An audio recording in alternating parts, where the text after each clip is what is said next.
ماینکرافت اما هدف پیدا کردن آیرن پخته است و اگه نتونم اسم واقعی رو میدم. شیت یکم چوب بزنیم. این یکم واقعا ترس داره. چهرم رو که لو دادم و اینجا بدبخت میشم دیگه. فیس ریویل کردیم. اوه شیبا. به زودی برای یه ویدیو بزنیم که شماره تلفن آقای ماهان یا همون پیتزا خودمون رو لو بدیم.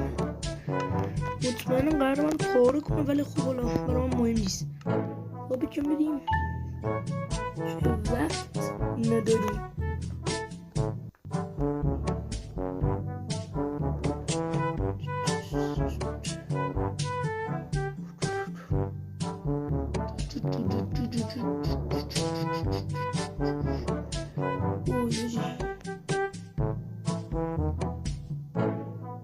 اوه عجب قوری اوزی قور نیست نمیصرفت. اینجا یه چند تا آیرن پیدا کردم.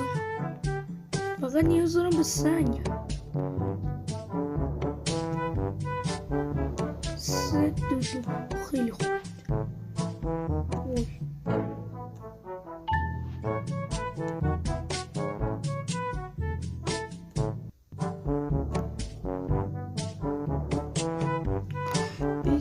بیزن دیگه لامست.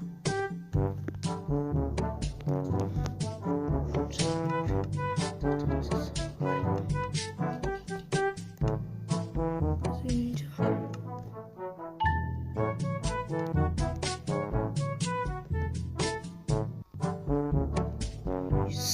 یس